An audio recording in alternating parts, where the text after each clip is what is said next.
Всем доброго вечера. Итак, друзья мои, продолжаем с вами серию лекций «Вопросы ведьме» и мои ответы. Я собрала здесь вопросы, которые задавались, и вопросы, которые отправлялись Яне, ну и мне лично. И вот получилось, так скажем, достаточно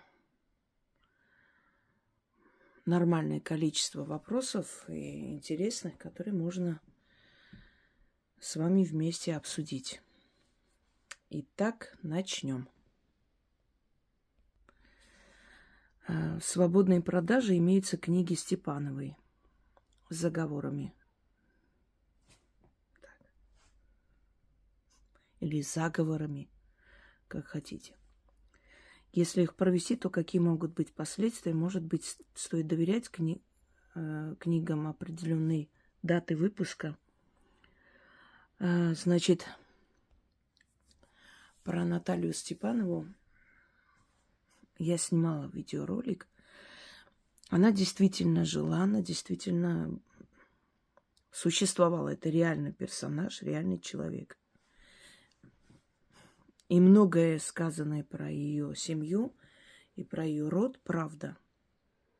Я знала людей, которые посещали ее, были у нее на приеме, ездили в Новосибирск. Но она рядом с Новосибирском жила.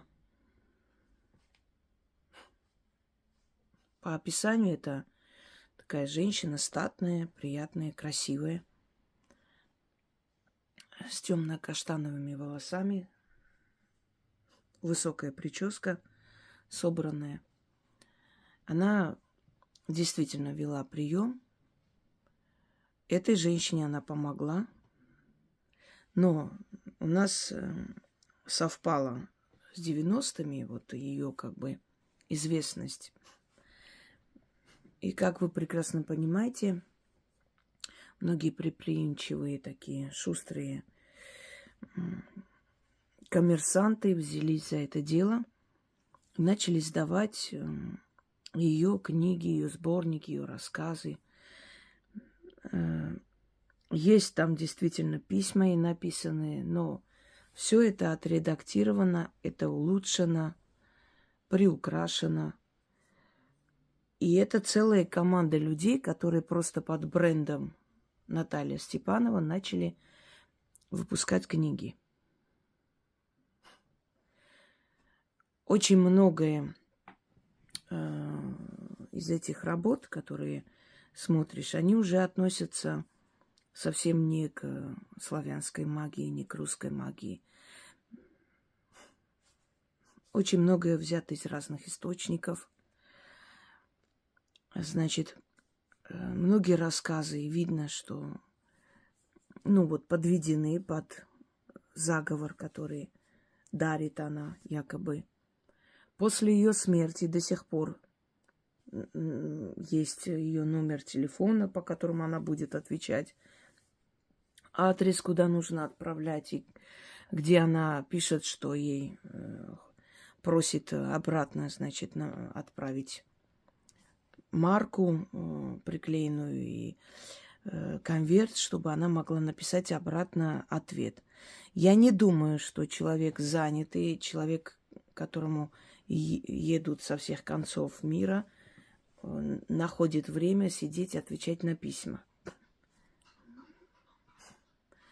Либо никто не отвечал, это был такой рекламный ход был, либо там за нее отвечали. Но как бы там ни было, друзья мои, там целая команда работала, которые просто создали. Вот есть у нас линия косметики, там маски для лица из сибирских трав, значит, из торфа, сделанные различные, из глины. Бабушка Агафья. Это вот моя любимая серия. Замечательные вообще, скажем, косметические средства. Но опять же, была такая бабушка Агафья, знахарский дом, знахари были из поколения в поколение. И вы думаете, вот эти знахари сидят, изготавливают? Может быть, что-то у них было взято, какие-то рецепты. Нет, это бренд. Создается бренд. Вот просто так вот говорим по-иностранному. Ну, вот определенная марка, под которой, под эту марку, ну вот протиснута вся эта продукция, что это все из этой семьи по рецепту знахарей, там, значит, вот она последняя была знахарка из этого дома, Агафья и прочее. То же самое Степанова. То же самое, что и Мансур, вот тот самый 90-х годов Мансур, который книги Мансура.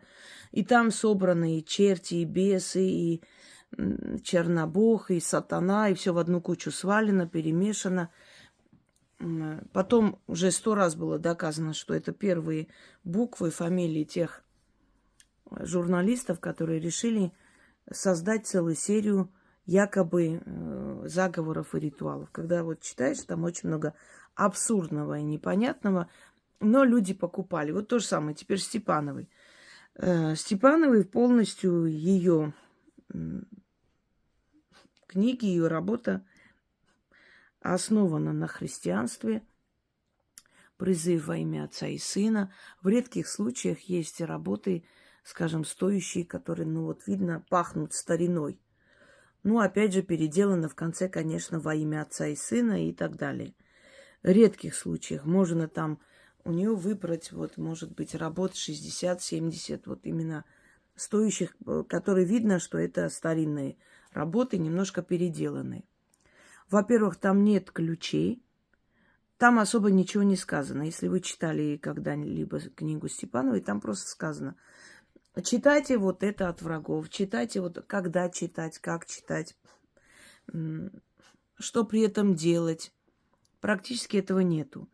Поэтому я могу сделать вывод, что там не очень профессиональная, даже вот эта вот целая команда людей, которые писали это, все собирали и издавали от ее лица эти книги. И они тоже к магии не имеют отношения. Просто они со всех книг взяли хорошие ритуалы, немножко переделали, а в некоторых просто какой-то молитвослов ни о чем. Они очень сильно отличаются, понимаете, творчество и линия, по которой работают вообще практики, не меняется с годами. Вот они по этой линии идут, по этой линии работают. У Степановой мы видим во имя Отца и Сына, а потом где-то сатана-батюшка, а потом где-то бес приди, сделай то и это, а потом где-то там элементы вуду, надо делать куклу, еще там начитать. Ну, да, я понимаю, что может быть различные направления, может быть, но не в ее случае, потому что изначально ее книги, отрицающие все силы, кроме Господа Бога, дальше идут уже обращения к силам вуду, потом с куклами. Видимо, просто эти редакторы, вот эта вот команда людей исчерпали себя, как можно больше как бы взяли, переделали, начали издавать и поняли в один момент, что именно вот по русской тематике, русской магии, как бы вопрос исчерпан. Дальше что создавать, о чем говорить, какие письма придумывать, какие истории рассказывать и прочее. Материал закончился, и они начали уже другое. Это видно, абсолютная разница идей, разница обращений. Это говорит о том, что это пишут несколько человек, а может и целая команда людей, которые это пишут, редактируют, исправляют и, значит, издают. Может быть, какие-то работы и будут работать, ну, какие-то безобидные там от головной боли, от боли в ногах, может быть, есть и такие. Но там в основном это обращение к Богу, обращение к Троице. То есть это, ну, такого рода заговоры, они очень слабые. Потому что вроде бы соединили две силы, языческие и христианская. И не получилось ничего. Ни с одной силой, ни со второй. Понимаете? Не концентрированно, не целенаправленно вот к этой силе обращения. Обращение вроде во имя Отца и Сына, ну и чтобы мои враги легли там в могилу. И как-то оно не вяжется. Я очень мало слышала о том, чтобы эти работы действительно срабатывали. Если их прям так взять и сделать. Мало. И знаю несколько случаев, когда во вред сработали. То есть оно просто дано, знаете, вот читайте вот от врагов, вот читайте от того-то, вот обидели, читайте так-то, но не только читать нужно. Есть определенные действия, которые нужно совершать при этом.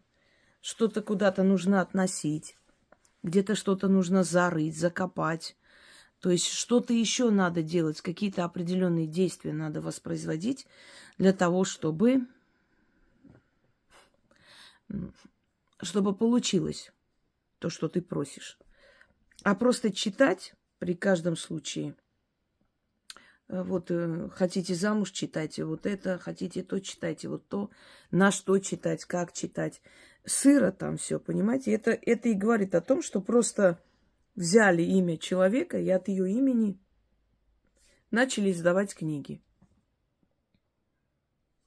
Есть, безусловно, и интересные вещи, интересные находки, и это сразу видно, что это ездили или собирали по этим архивам старинные заговоры. Просто видно, потому что этих заговоров, эти заговоры можно встретить еще в других старинных то есть источниках. Поэтому ты понимаешь, что это архивные источники. Насколько она знала, что от ее имени издают? Наверное, знала. Наверное, была не против, если она никак не протестовала. Значит, она получала, наверное, определенную сумму денег за то, что позволяла использовать ее имя.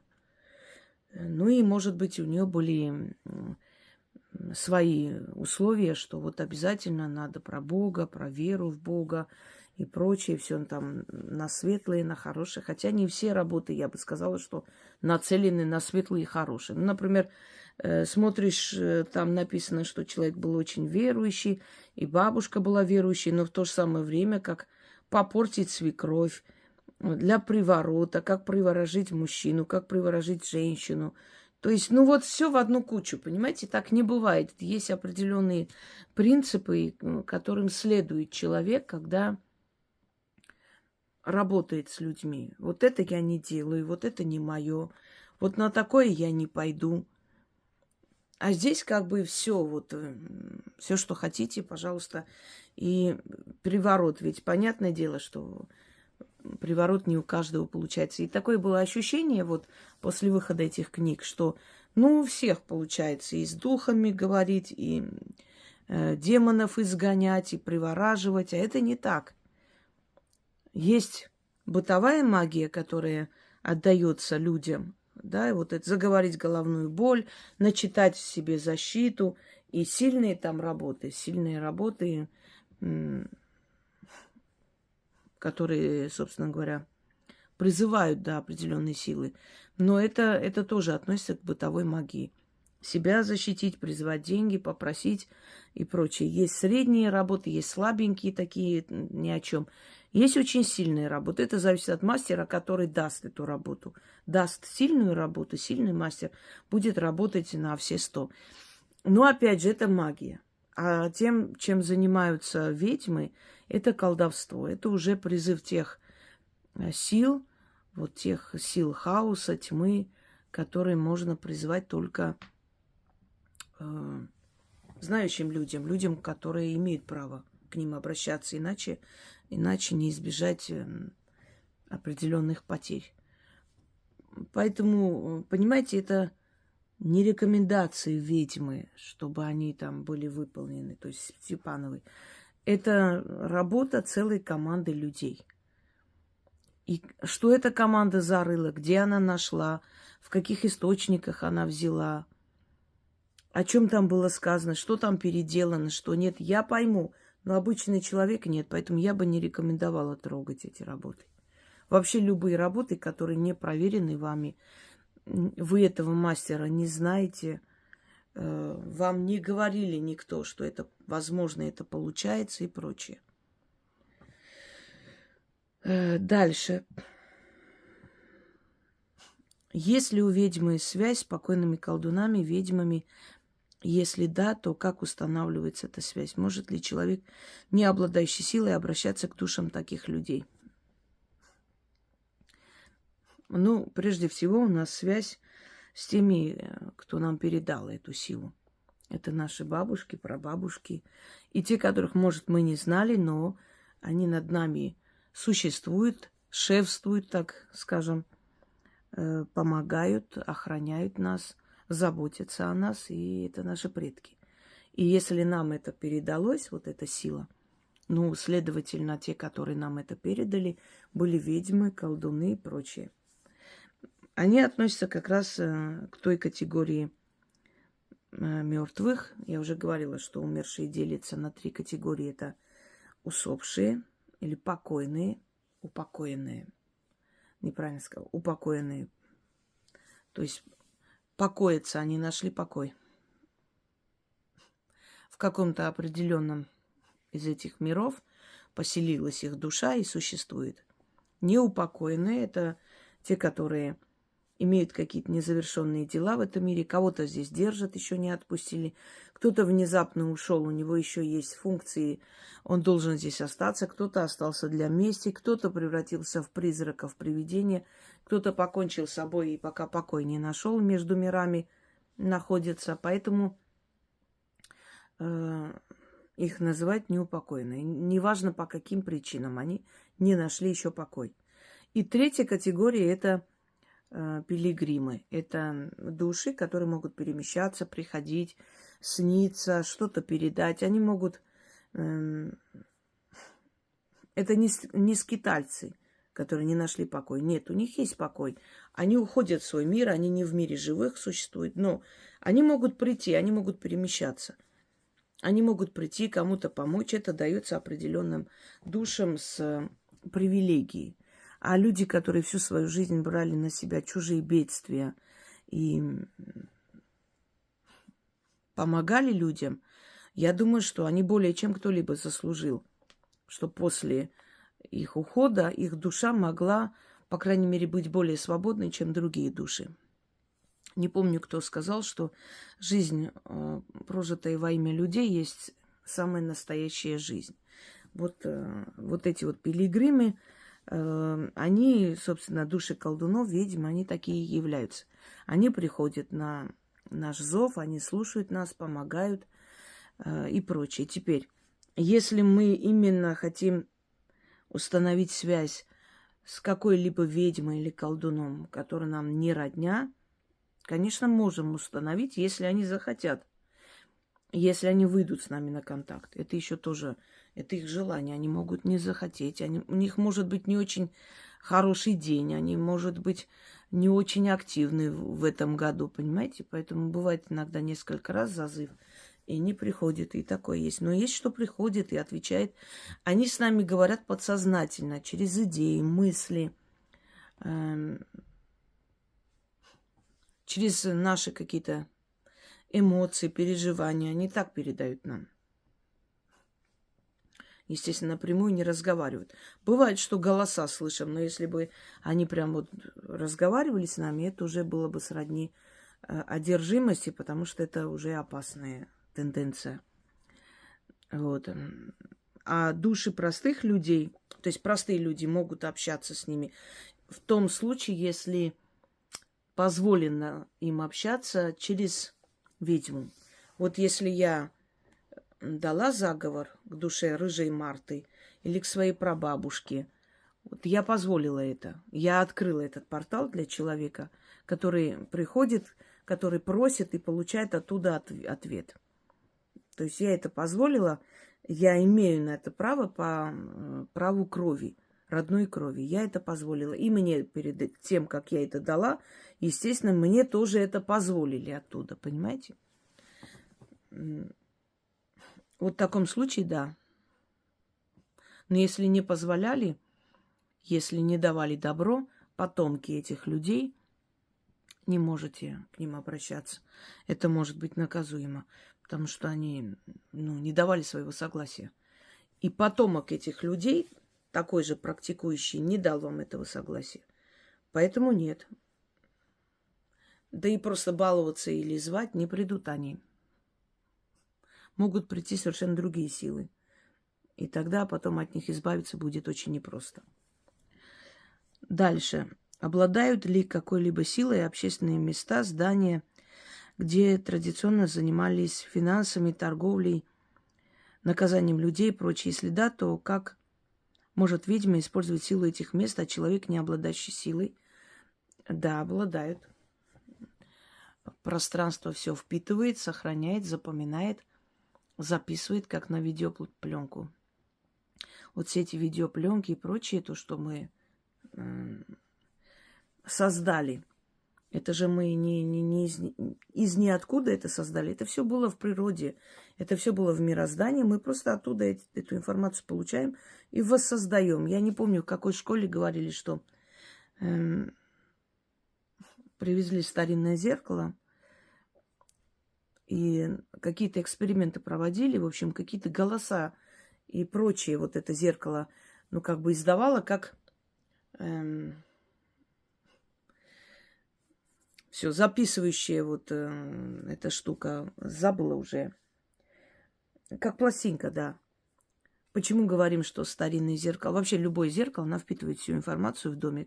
Все, что происходило. Крики, ругань, слезы, что бы ни происходило. Поэтому, когда люди покупают антикварные вещи, очень часто они берут и проклятие тех вещей вместе с их хозяевами, в том числе привязаны к этим вещам, потому что, откуда доставались антикварные вещи в 17 году? Убивали, грабили людей в их дворцах и все выносили, понимаете? И, естественно, вот эти все эмоции, страдания и прочее, это запечатлилось в этих стенах. Например, приведу вам один пример. Дом Пороховщикова. Это был дом его прадеда, который он взял в аренду на 80 лет, по-моему, купить невозможно, можно арендовать. И переехал туда. А там были подвалы НКВД, там пытали, мучили людей. И что сделал этот дом с этой семьей? У них началась ругань, они хотели развестись, там находили листки, там записи, в которых было написано, что Пороховщиков, он подал на развод с женой. Пытался развестись, потом они сходились, потом расходились. Значит, эти домработницы говорили, что жена, не помню, Ирина, по-моему, она очень сильно похудела.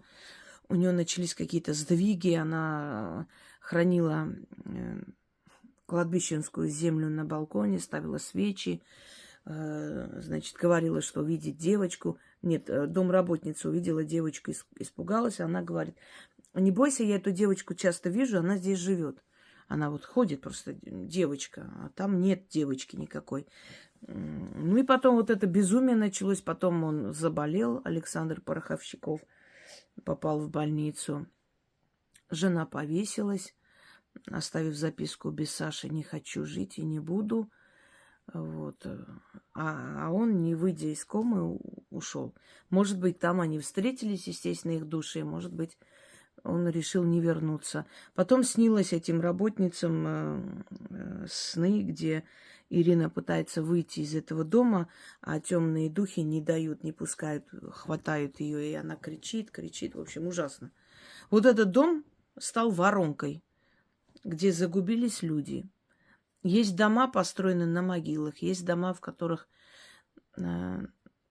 содержались, погибали люди. Есть дома, которые были когда-то детским домом, в котором очень жестоко обращались, там голодные годы, годы голодомора, дети умирали постоянно.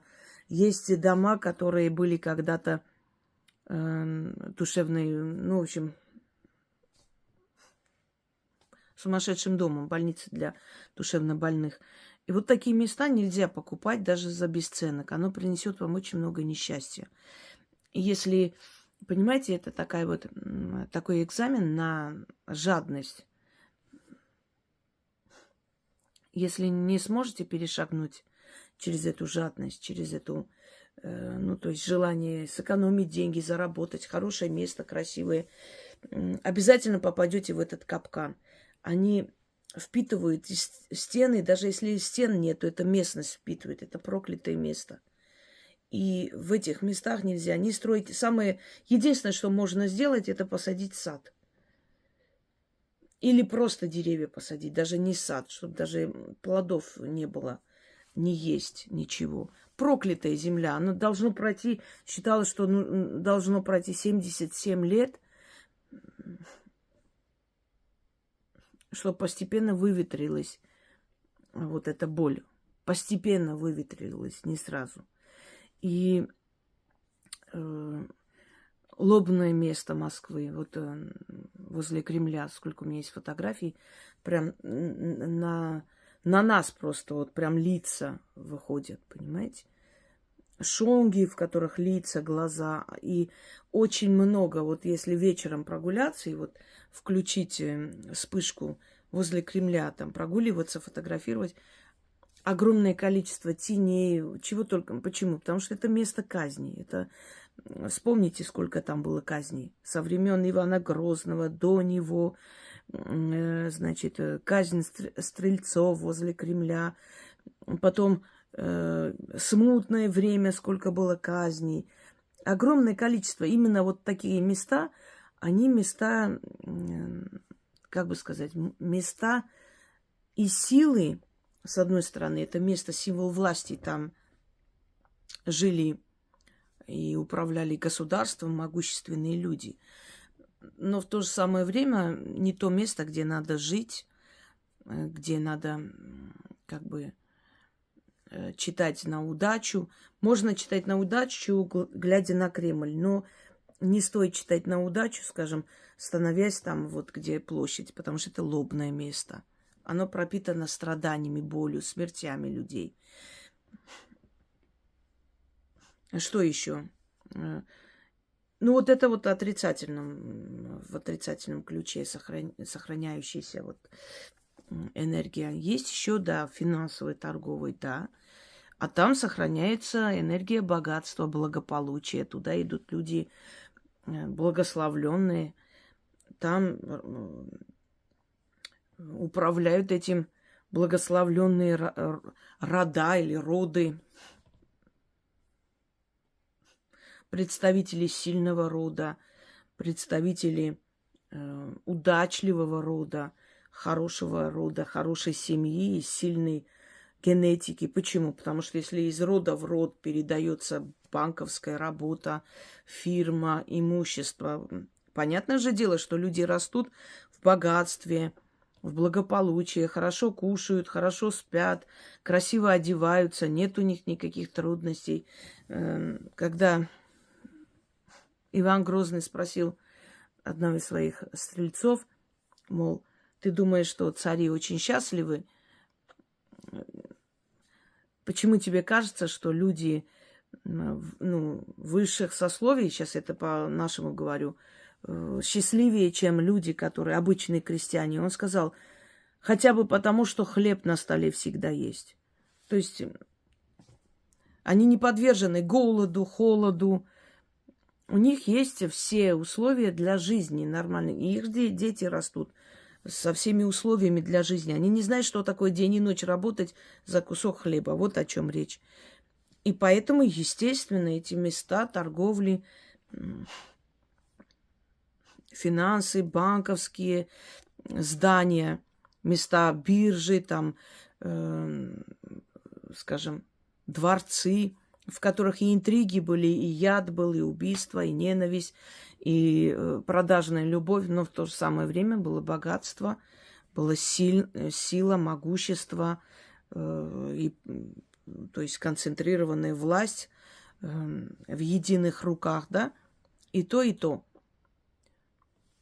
Оно сохраняет на многие тысячелетия, но чем дольше там были эти финансовые биржи, банки, тем дольше сохраняется эта сила, денежная сила. Почему, например, есть несколько таких работ, когда нужно в банке читать, заходить в банк, делая вид, что ты там проверяешь карту или что-то им читать. Значит, заговор на удачу, перетянуть деньги на себя и так далее. Потому что там сработает.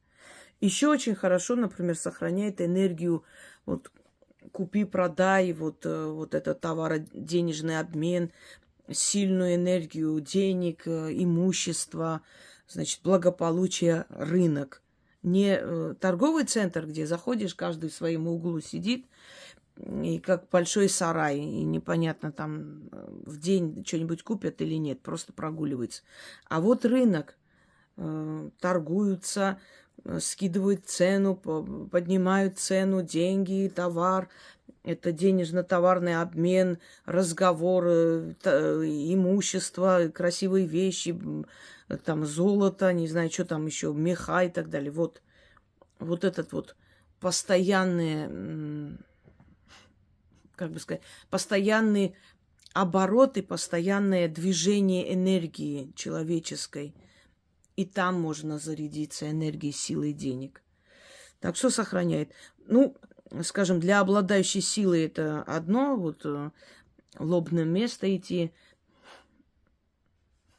Пожелать, чтобы у твоих врагов было то же самое, что было у тех, кто много веков назад тут испытал. Ну, может быть, если внутри есть эта злоба, сказать, если это обида, оно действительно сработает. Или посмотреть на Кремль и сказать, что хочешь также иметь власть и силу почти. Ну, не обязательно идти в политику, но для себя иметь эту силу, власть над людьми. Вот как Кремль властвует над Россией, так и мне властвовать в своей семье. Например, и сбудется, получится. Вы связали одно с другим, понимаете? Вот о чем речь. И обычный человек, и ведьма это может использовать. Каждый просто по-своему.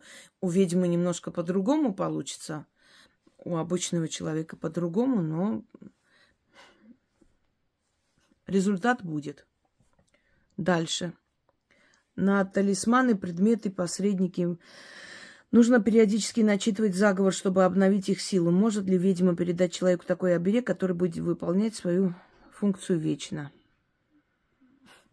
Вы знаете, функцию вечно нет. Спорный вопрос. Есть такие обереги, но они заряжаются силой рода. Вот если из поколения в поколение передается какой-то амулет, который давно был заговорен ведьмой. Он может помочь, но он берет энергию человека, он заряжается. Это уже больше благословение рода, чем начитанное, наговоренное ведьмой. Это уже больше благословение рода, на самом деле, который из поколения в поколение, впитывая, отдавая свою веру, силу, энергию этому талисману, передает своим потомкам, усиливая его. Изначально она была предназначена для защиты, и вот с этим всем, с этими эмоциями, желаниями, с этим пожеланием защиты для своего ребенка, внука, внучки, правнучки отдается. Проходит время, вот эта правнучка, уже взрослая женщина, берет и отдает своему правнуку и говорит, вот это вот охраняет наш род. Никуда, никому не отдавай, не теряй, носи с собой. Это уже больше идет вот эта подпитанная родом усиленная вещь, которая охраняет и помогает. Изначально дал толчок человек знающий, чуть-чуть усилил эту вещь и отдал, да? И оно пошло-поехало. Вот это вот, впирая в себя, слой за слоем, эту защиту передается. Так возможно. Но Для определенного случая оберег или талисман сделать и отдать может ведьма, да. Но это нужно индивидуально, и не каждому человеку талисманы и обереги подходят. Это во-первых. Не всем подряд. И массовое производство не бывает. Обереги, талисманы, которые заряжаются, как некоторые говорят, на кладбище, ну, принесут смерть, разрушение. Умрут финансы этого человека, жизнь остановится, идеи закончатся, ничего не будет, ничего никуда не продвинется. Вот и все. Не обязательно, чтобы он умер, но привязка к смерти. Что такое привязка к смерти? Вот смотрите, вот вашу вещь отнесут, похоронят на кладбище. Даже если человек не обладает силой, в любом случае он привязал вас к смертной силе, к силе смерти. То есть он, вот как мертвый там ничего не делает, никаких функций нет, жизнь его остановилась, так остановится ваша жизнь. Остановится, очень многое остановится, очень многое разрушится. Не умрете. Почему? Потому что сделано непрофессионалом. Просто отнесли, похоронили. Может, с какими-то словами, может, просто так. Но эффект будет. Если снимут и вернут, конечно, этому человеку 100 раз больше по голове настучат. Это однозначно. Может, даже он умрет после чистки. Такое бывает. Но теперь вам вещь отдают заряженные на земле кладбище. Вот все, что положили на землю, вот все, что сумку вы положили на землю, что там умерло все. Энергия смерти. Поэтому никогда умный человек не повесит свою сумку на ограду, никогда умный человек не положит свою сумку на землю кладбищенскую, потому что знает, что все, ты зарядила это силой смерти, его надо очищать, эту вещь. Ты отнесешь, потащишь домой силу смерти. А что такое смерть? Вот эта земля, она пропитана смертью. То есть эту землю можем использовать. Убить можем там жизнь человека, можем убить его болезни, его трудности, смотря как использовать. Но для этого надо быть профессионалом, надо работать с миром мертвых. Просто так ничего не бывает. Теперь представьте, вот вы купили какой-то там кулон, подвеску, не знаю, украшение. Отнесли на кладбище, положили на могилу чью-то. Ну, на целый день оставили или на несколько часов. Потом вернулись, забрали и носите. Что с вами будет? Ничего хорошего. От смерти, от аварии, от онкологии, от суицидальных мыслей и до полного краха жизни. Да. Все что угодно. Смотря насколько она пропиталась и чья это была могила. И как этот человек умер. Очень может быть, что вы уйдете так же, как он ушел. На мотоцикле разбился или автобус перевернулся. Неважно. Утонул. Вы не знаете, на чью могилу было положено, правильно? То есть, смотрите, вот это все равно, что вы свою вещь отнесете на кладбище, закопаете там, а потом вытащите и оденете. Так какая разница, кто-то положил эту вещь там, на могилу, а потом вам отдал, и вы надели. И вы считаете, что там есть защита. Чья защита? Защита мертвых? Мертвые не всегда даже ведьм защищают. И не все мертвые. Надо знать, каким мертвым идти.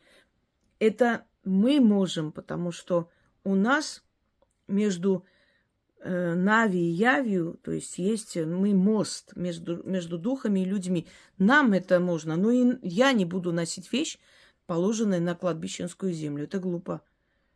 И я сама себе не враг.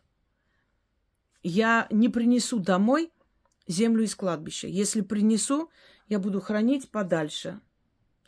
Например, предметы от мертвых хранятся подальше, в ящике, в углу. Они мне не навредят, и семье моей не навредят, потому что моя энергия с этими ушедшими совпадает. И они меня считают одной из своих. Они мне не навредят. Они такие же разумные, как, например, те же духи мироздания. Они не просто там смотрят, видят. Они понимают, да, я кто, этот кто. Это понятное дело. Но в любом случае я никому не позволю их трогать, кроме себя. Я один раз, когда снимала волосы мертвых и так далее, есть у меня лекция. И я, как обычно, знаете, в аварию попадают опытные водители, которые чрезмерно в себе уверены. И я вот, сделав неправильный шаг, и вот эта вот чрезмерная уверенность неоправданная, я не очистила, не начитала. Нужно руки мыть под проточной водой, начитывать после этого. Я не сделала. Я вот вытерла лицо, что-то, я не помню, или почесала лицо. И вы знаете, у меня такое высыпание было жуткое, как будто у меня ожоги на лице появились, ожоги просто. Это мне было уроком. В следующий раз не забывать о мерах предосторожности. Но теперь я представляю, если человек берет и носит талисман, который лежал на чьей-то могиле. Значит, первое, что происходит. Сначала приходит во снах не очень хорошо. Это данный человек может объяснить тем, что вот у вас открываются порталы, у вас новые знания появляются, еще что-то приходит в этот, значит, в вашу жизнь. Второе объяснение, что это защита мертвых, но потом после этого вы начнете слышать голоса, ночью вас начнут душить, потом у вас деньги остановятся. Это самый первый признак, что ваша жизнь стала, вы стали как мертвый. Ну, дальше уже ничего хорошего. Я ничего хорошего сказать не могу о таких талисманах.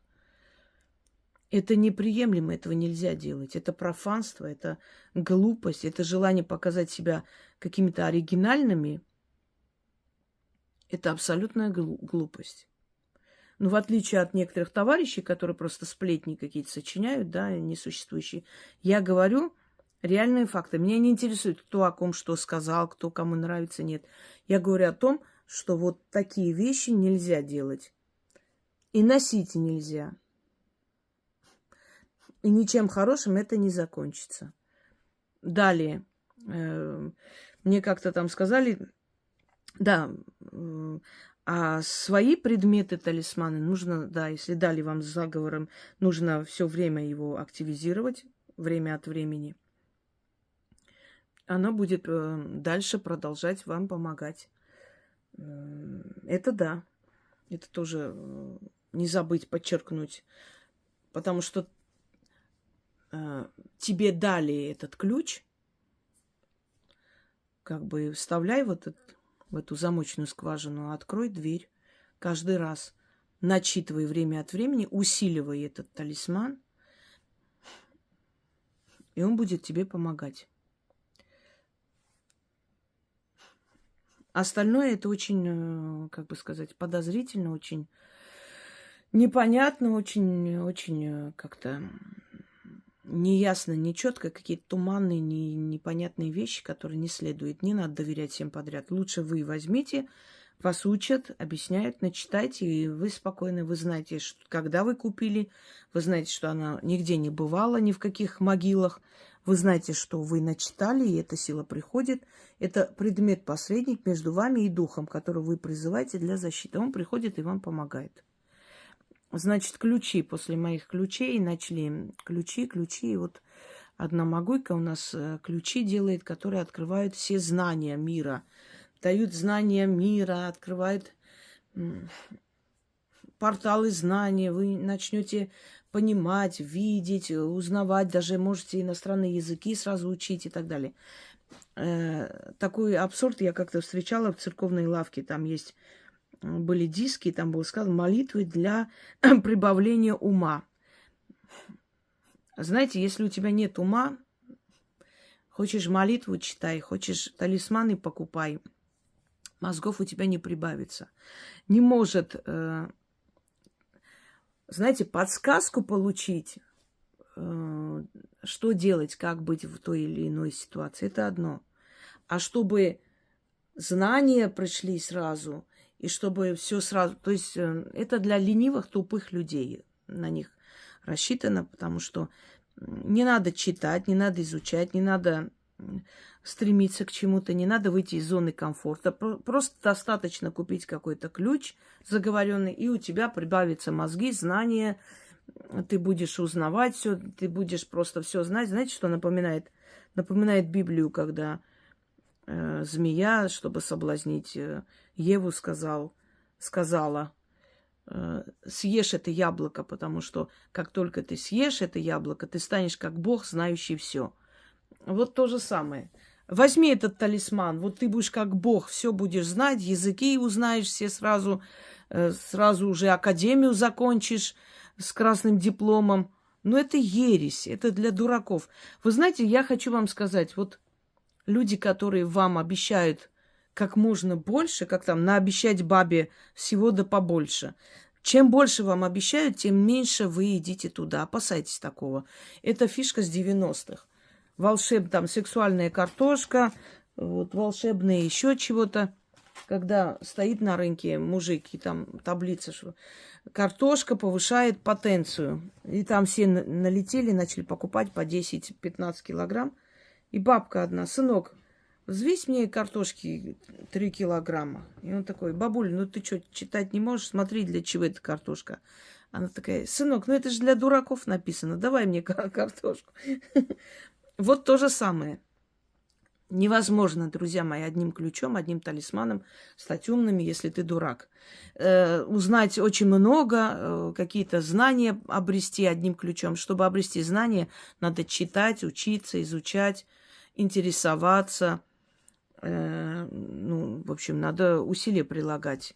А вот эти вот аферистические фишки, они всегда рассчитаны на людей ленивых и глупых, которые ничего не хотят делать в своей жизни, но хотят купить какую-то куклу, которая даст им богатство. И вот такие люди всю жизнь, заметили, отслеживают. Вот родинка на левой руке означает богатство. Там что-то еще, шрам на какой-то стороне лица означает, что ты очень мудрый, там у тебя будет много детей, семья. Послушайте, если ты ничего не делаешь в этой жизни, никакая родинка тебя богатым не сделает. Вот и все. И вот на таких людей рассчитаны вот эти подобные талисманы, амулеты бесконечные, заговоренные. Вот возьми, и все сразу у тебя получится. Не надо ничего делать в жизни. Нет, такого не бывает. Это ловушка, это капкан. Они заработают свои деньги, а вы получите разрушение жизни, потому что если это действительно на кладбище, если это не трындеж, ну, я думаю, что даже умный человек даже врать не будет о таких вещах и сочинять. Они хотят показать, может быть, значимость, да, этих талисманов, что вот они на кладбище были. Но по итогу... В общем, я вам ответила. Дальше. Может ли душа человека, который при жизни обладал выдающимися качествами, например, обладал незаурядными способностями в той или иной области, имел какой-то успех, совершил что-то значимое, но имел судьбу печальную, например, умер насильственной смертью, скончался в тюрьме, там потерял близких ему людей и так далее. Помогать людям в том, в чем этот человек все-таки преуспел при жизни. Если да, то кому и как дано просить помощи у такой души. Например, там Колумб открыл Америку, скончался в тюрьме, Пушкин был убит на дуэли и так далее. Лучше такие души не трогать. Во-первых, потому что очень многих людей идеализировали, того же Колумба. Он совершенно не был таким безупречным, гениальным человеком, был разбойник. Просто грабил местных и позволял применять насилие и жестокость по отношению к местному населению. Поэтому это нам так преподнесли его как гениального, там, замечательного человека, а по итогу он совсем не был таким человеком. И вот вы обратитесь к душе этого человека, не зная его сущности, что это за человек был. И он может прийти, этот злобный дух, и остаться с вами. Это первое. Во-вторых, нельзя тревожить души. Поэтому всегда советуем обращаться либо к тем людям, чьи потомки, уже сказала, вам позволяют просить у них помощи. Это люди с определенными знаниями и силой при жизни были. Либо к душам своих родных, близких, может быть, близкого человека, который вас любил, и вы знали 100%, что он вас любит, и вы его тоже любили. Больше никакие души тревожить не стоит. И вот это вызывание духа Пушкина, да, плохо заканчивается. Приходит не Пушкин, а кто-то там такой, который начинает материться, потом ночью начинает царапать стены, потом начинается ужас, страх, бояться спать, и по итогу может быть психиатрия. Вот о чем речь. Нет, обычным людям их трогать не стоит. Даже ведьмы стараются не трогать души, малоизученные для себя, попусту. Мне, например, если нужна помощь, скажем, мне ни Колумб, ни Пушкин не нужны в этот момент. Мне нужна моя прабабушка. Она придет и поможет. Я для Пушкина и Колумба ничего не значу. Я никто для них. А вот моя прабабушка мне поможет. Мне поможет душа человека, которого очень сильно любила при жизни. Это молодая девушка, но ее сейчас нету. Зажигалка мы ее называли, потому что она была очень инициативная, очень такая активная, жизнерадостная, живая. Все время нас заставляла подняться куда-то, пойти куда-то, на какие-то там мероприятия, на какие-то игры, как мы ее ругали. Но она умерла во время родов. И вот я ее могу позвать и спросить, потому что она была душой компании, она была наш друг, хороший друг. Всех, по-моему, она весь мир любила. Пожалуйста, я знаю ее душу, кто она была и какая она осталась. Понимаете, о чем речь? Поэтому нет, ни ведьмам не рекомендую просто так тревожить души абы кого, ни простым людям. У них свой мир, у них свои границы, у них свои законы уже там. Оставим их там. Дальше.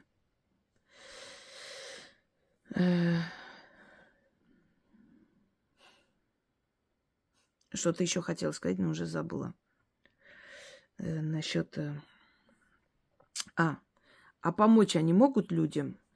Ну, мы не можем знать, Колумб помог или Пушкин, но я знаю, например, несколько таких рассказов. Это происходило не очень давно.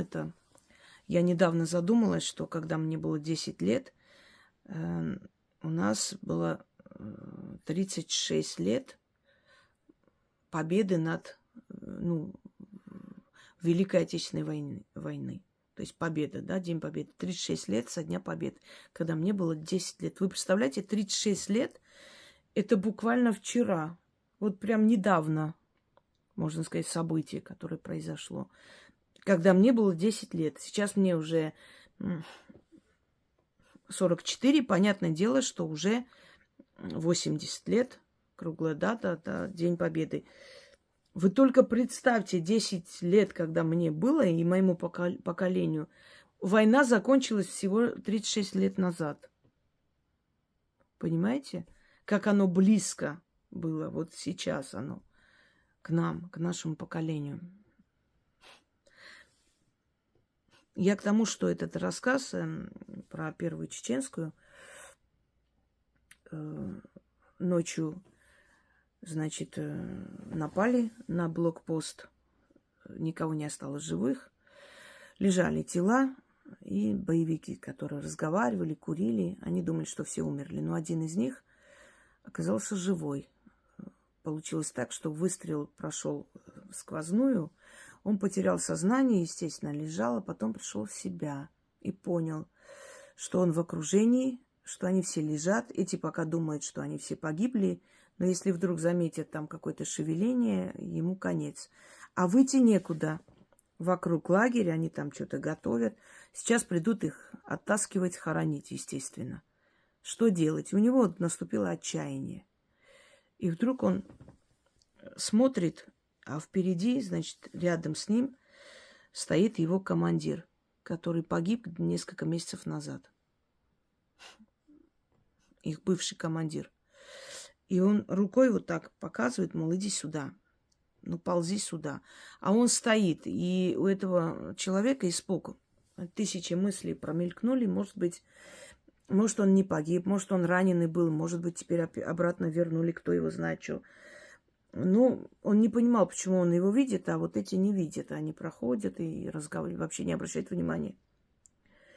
Ну, у него затуманенное сознание, не до этого было, и он пошел. Пошел на этот, то есть зов. Он прополз, Оказалось, что там есть щель. Он через эту щель вышел, и там большая широкая труба. По этой трубе начал ползти, а он впереди ползет. Ему говорит: иди, иди, давай за мной. Он вышел туда, командир его вывел и сказал: а теперь, говорит, вот по этой дороге показывать пойдешь, пойдешь, не останавливаясь. Всю ночь иди, днем останавливайся. Он 3 дня вот так ползая, ел траву, не знаю, что он там делал, этот бедный. И он вышел. И когда начал спрашивать, там сказали: нет, тот человек, он погиб. Он действительно погиб во всех этих. Потом он ездил к нему на кладбище, на могилу через много лет. То есть он убедился, что его не было в живых. Он поехал его благодарить. Вот, пожалуйста, душа их командира, который их оберегал, был как отец для них. И он даже после смерти пришел и вытащил этого парня. Понимаете? И были моменты, когда шел человек в руке камень, разговаривая, вот так дошел до лагеря, тоже первое чеченское, дошел до лагеря, разговаривая с кем-то, как по рации.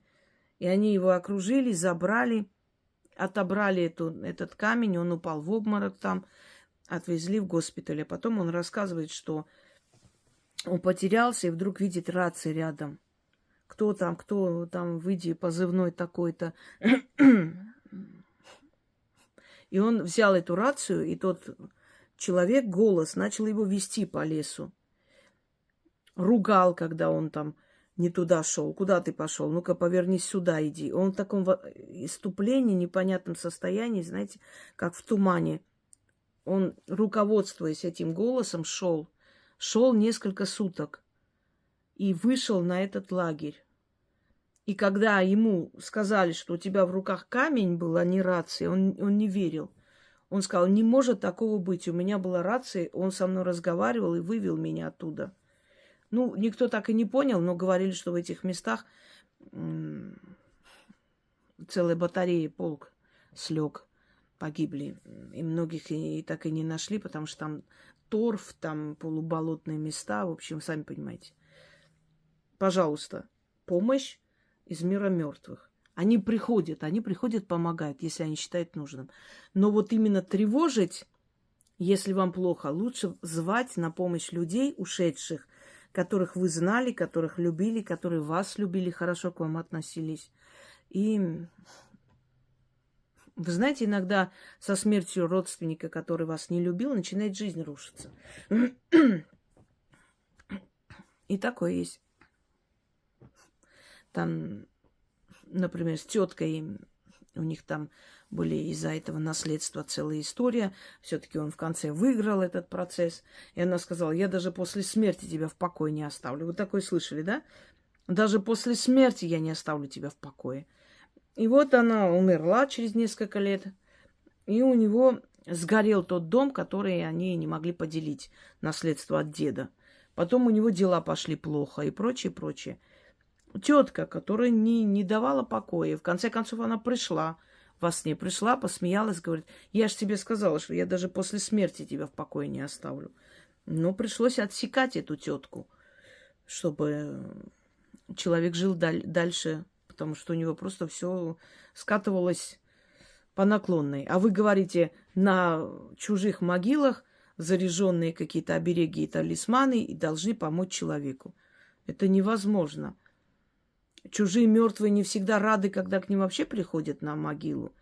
Вообще протестуют. Иногда могут присниться во сне своим родственникам и сказать: иди убери, там у меня что-то спрятали. А тут, понимаете, абсолютно чужие умершие души, неизвестно какой смертью, кто они, чего они. Да даже если они герои Советского Союза, и что теперь?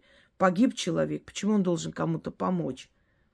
Он может разозлиться за то, что пытаются там ему, можно сказать, навязать эту помощь и вместо помощи дать разрушение. Так что не рискуйте. Так, дальше. Теоретически, может ли ведьма сделать оберег для человека, которого она не знает, который об этом не просил. Если заказчик хочет приобрести такой оберег для своей подруги, коллеги по работе и так далее. Для родственника, там, мужа, матери. Если только человек, для которого хочет приобрести, близкий. Понимаете как? Вот эти обереги, которые я даю, которые надо начитать. Вот как вы думаете, почему в древние времена княгини сами вышивали или шили рубаху и вышивали на нем там узоры, обереги? Это были обереги. Это сделано с любовью. Любовь человека тоже оберег. Она хотела, чтобы муж вернулся живым из войны. И у нее были не только любовные цели, но и вполне корыстные. Потому что если дети еще маленькие, если мужа не станет, начнется междоусобная война из-за престола, могут убить ее детей, могут ее согнать в монастырь. У нее были и корыстные цели, и любовные цели. Все вместе перемешано. И она вкладывала туда всю эту информацию, желание видеть своего мужа обратно живым. Во имя себя, во имя детей. Может, и говорила: вернись живым ради нас, ради сына, ради своей родины, ради мира на нашей земле. Она вкладывала в это все свои эмоции и желания. Для ведьмы твой ребенок чужой ребенок. Ну да, ребенок там хочется уберечь, вот дашь матери оберег для ребенка, но это чужой ребенок. Она не вкладывает туда эмоцию любви. Для нее это работа. Поэтому ведьма разумная дает заговор и говорит: возьми, читай на камень, на вещь, напиши и положи в сумку своего ребенка, чтобы в школе не обижали. Она советует, потому что понимает, что когда есть личная заинтересованность, эмоция, энергия любви матери, она будет намного сильнее даже. Но если, конечно, есть, например, ну вот тот же самый ведьмин купол, я туда вкладываю желание и хладнокровное желание, чтобы он вернулся живым. Я не плачу ради каждого, я не вкладываю эмоции, я не говорю, что я люблю этого человека. Нет, я просто прошу, чтобы он вернулся живым. Как хирург отсекает болезнь, но не плачет из-за пациента. Просто говорит: сделайте ему укол, чтобы не было больно. Правда? Перевязку делайте, дайте ему лекарство, которое нужно, чтобы он выздоровел. Это его профессионализм. Он обязан, должен, и он хочет довести свое сделанное дело до конца. Живым человека отпустить из больницы. То же самое у меня. Это мой профессионализм. Я хочу, чтобы человек живой вернулся. Вы даже не представляете, сколько людей остаются живыми.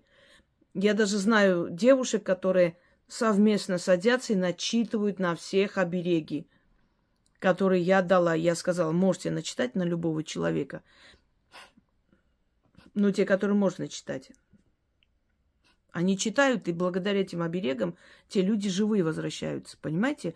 Вот моя работа. У них эмоции, желание вернуть своих любимых, своих друзей живыми. Они вкладывают туда энергию любви. Я вкладываю туда энергию профессионализма. Вот мне надо.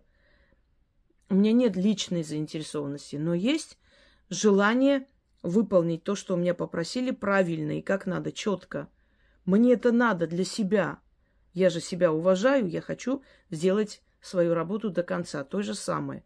Так вот, работа имеется в виду, это абсолютно даром, чтобы вы знали. И если приходит человек и говорит: может, сделайте моему ребенку с просьбой, если я вижу, что у него слабая энергия сейчас, и не то состояние начитывать, я начитаю, да. Но это в редких случаях. В основном я дам и скажу: приди в себя, возьми себя в руки, начитай и сделай. Вот как я сказала, таки, потому что это твое личное. Для подруги нельзя делать, для коллеги тоже нельзя, они сами должны делать. Взрослый человек сам должен обращаться к силам. Для мужа можно начитать, если он на войне, у него нет возможности читать. Если вы хотите защитить ваш муж добрый, хороший, но он не знает, вот не понимает, как чего, тут женщины более профессиональные, более умны, чем мужики. Мужики теряются, что читать, чего надо, а как, а что, а боюсь и так далее. Если надо начитать, начитает. даст ему в руки, и это его спасет. Хорошо. Такие, возможно, опять же, то, что дано. Для матери, отца нет. Они взрослые люди, они сами должны. Нужно уважать выбор человека. У ребенка нет выбора. Это твой ребенок, он еще не взрослый, он еще не может принять самостоятельное решение, можешь читать. Это твой муж, он не может на войне начитывать обереги, некогда можешь читать. Но мать, коллега, подруга, это взрослые люди, у них должен быть выбор, право выбора. Хотят ли они вообще защиту этих сил? Ты не имеешь права без их желания их защищать. Вот говоришь, вот возьми этот оберег, начитай. Да ну это ерунда, фигня, я не буду ничего такого делать, я не собираюсь это читать, это все бабушкины сказки. То есть я не уважаю эти силы, но пускай они меня защищают. Нет, так не бывает. Это как хирурга избить, а потом сказать, а теперь делай мне операцию. Нет, товарищ. Взрослый человек должен иметь право выбора. Ему это надо, он хочет, он уважает эту силу. Замечательно. Ну тогда вот садись и читай. А если ты не хочешь этой защиты, ты сопротивляешься, зачем тебя защищать? Значит, ты не заслуживаешь защиту этой силы. Нет. В этом случае однозначно нет. Есть вещи, которые можно не говорить детям, например, там, значит, денежное, все, представляете, забыла. Денежный подклад. Вот молодые поженились, начитай и положи где-нибудь. И оно принесет и приведет им счастье. Но если они нашли, и ты объясняешь, что это трогать не нужно, они выкинули в презрении, это ничем хорошим не закончится. Оно их накажет. Поэтому думайте много раз. Понимаете, право выбора. Духи, боги уважают право выбора человека. Пока он не придет к ним, пока он не попросит их помощи, они не вмешиваются. Очень редких случаях, что за них души ушедшие, души родственников могут попросить и помочь. Но потом все равно человек придет к этим силам и поблагодарит. А так они не вмешиваются в нашу жизнь. Мы попросили, тогда будут помогать. У тебя есть право выбора во Вселенной. К какой силе ты пойдешь? Так, дальше. Ведьма имеет подселенца в своем пространстве. А талантливый человек, гений, там тоже есть подселенец. Смотрите. Вот все куклы начитанные, все магические предметы, их называют малые крепостные. В них подселенцы, духи разного уровня, разного предназначения. Некоторые природные духи, звездные духи, называются это космические духи. Некоторые духи темные, некоторые духи удачи и прочее. Это подселенцы. Внутри нас живет этот подселенец, да. Но не путайте с одержимостью. Одержимость от слова «держать», когда твою душу держат и живут вместо тебя. И живут твои... То есть ты живешь жизнью этого духа. Он что хочет с тобой, то и делает. Это одержимость. Очень сложно подселить кого-то внутрь человека, чтобы он стал одержим. Одержимость – это одно, а подселенный дух, или еще называют гений, это другое. Это помощники. Это и есть тот самый дар, который вам говорите, одаренность. Когда этот дух-помощник ослабевает внутри человека, он перестает писать. Или он уже пишет не так, как раньше, уже мало читает, он перестает, останавливать свое творчество на этом. Или гениальный композитор. У него уже не так получается, этот дух-подселенец начинает уходить. Уменьшает свою силу и уходит. Но это обычно происходит из-за старости. Когда уже время должно прийти умирать, человек теряет уже жизненную силу, питать нечем этого духа, он начинает уходить. И, естественно, человек уже идет к старению, к умиранию, и его талант начинает уходить. Но все, что он сделал за эту жизнь, естественно, остается. Это благодаря ему, его благодарят.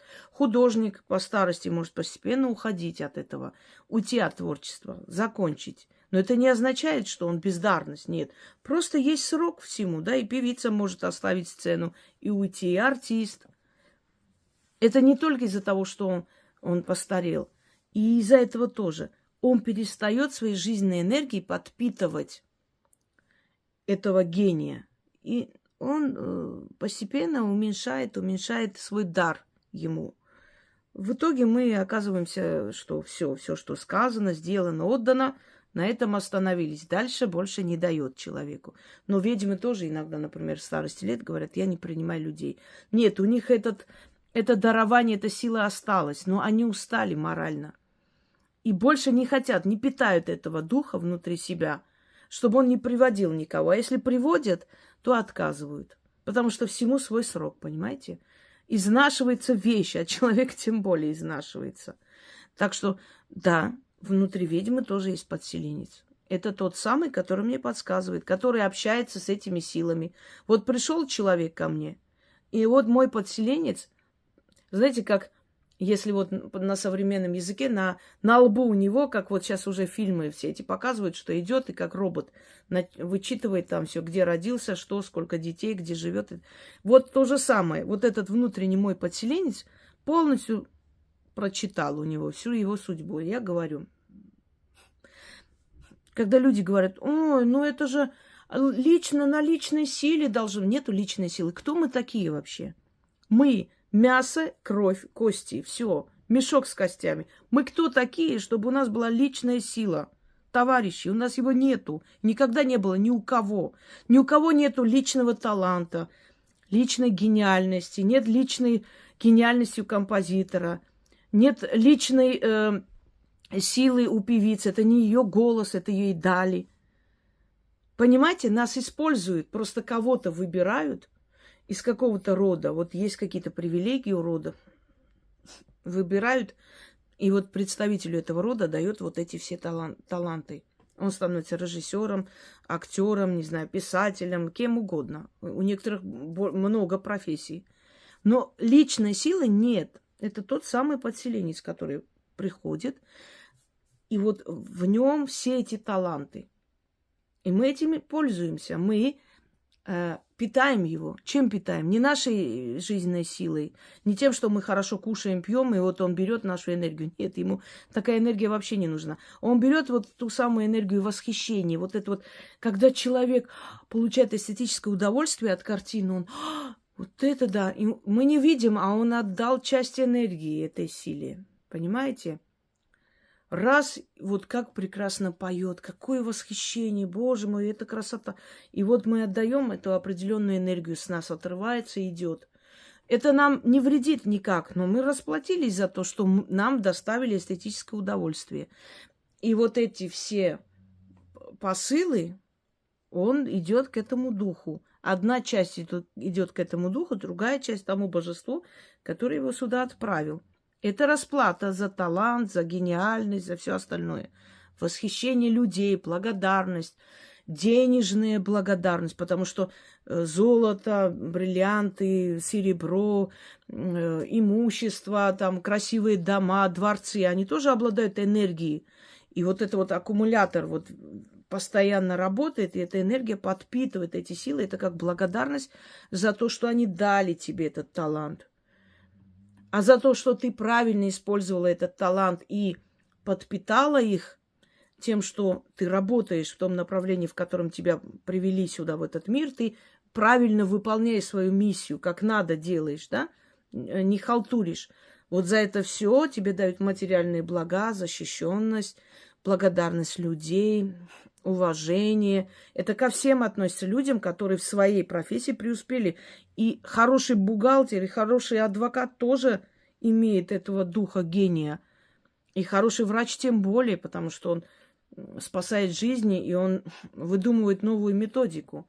Я знала случай, когда в Первой Чеченской врач, не имея никаких инструментов, просто взял вот сельские инструменты, какие нашел, там ножи, какие-то там что-то, обычную нитку, и просто зашивал раны и спасал, и вытягивал людей. Правда, потом эти раны были очень грубо зашиты, потому что не было профессиональных ниток, но человек выжил. Ему это не так важно, он с этим шрамом будет ходить, но он живой. Вот о чем речь. Это гениальный врач, да. А почему все врачи так не могут? Потому что кому-то дано, понимаете? Кто-то пришел туда зарабатывать деньги, надеть белый халат, подписывать просто и получать хорошие деньги. А кто-то пришел действительно спасать, и вот этот дух гения в нем, и он из ничего, он палкой операцию сделает, понимаете, и спасет. А здесь есть и все инструменты, есть и японская техника дорогущая, есть экраны, все на свете, и ни черта не соображает, чем ты болеешь. Сидит, смотрит на тебя и во врачебную энциклопедию листает. Хотя он и врач, правда? Вот о чем речь. Избранным дано, то есть избранным дан тот самый дух гения, который мы называем дар, дарование. Дальше. Есть мнение, что все таланты человека ему не принадлежат. Вот правильно, вот то, что я сейчас сказала. Что Вселенная, скажем так, наделяет человека той или иной способностью. Может ли человек отказаться от своего таланта, зарыть его в землю? Какие могут быть последствия? Может отказаться, может испугаться, может быть не готов.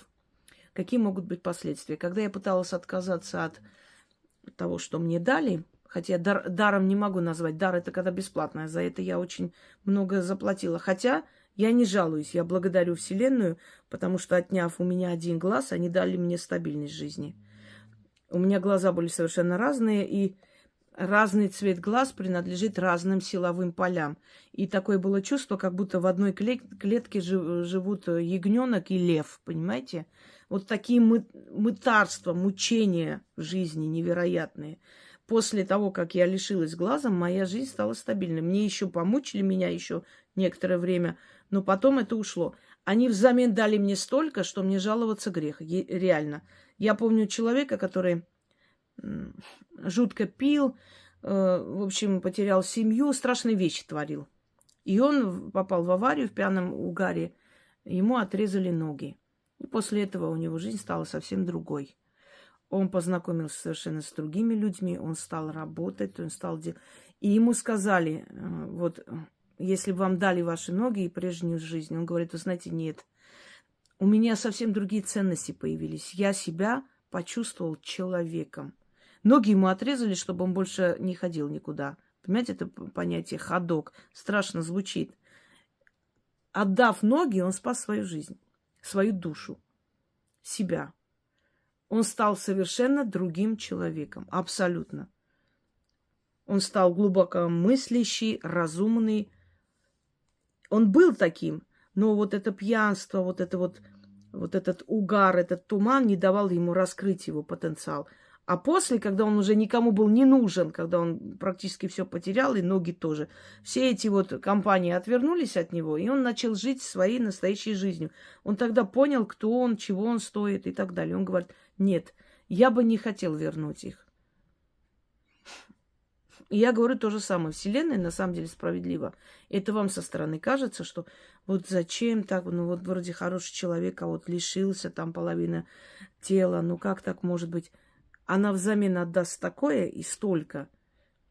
И так компенсирует это. Только надо это принять и понять. Надо быть сильным человеком. Надо не ныть, не выть и не сетовать, и постоянно не вот почему, да зачем, не причитать. Есть люди, у которых еще страшнее. Есть люди вообще слепые, они мир не видят. Это ужасно. Есть люди, не могут купаться, не могут лицо вытирать, рук нет. Это еще страшнее. Понимаете? Вот о чем речь. Что компенсирует Вселенная, она справедлива. Так вот, насчет способностей.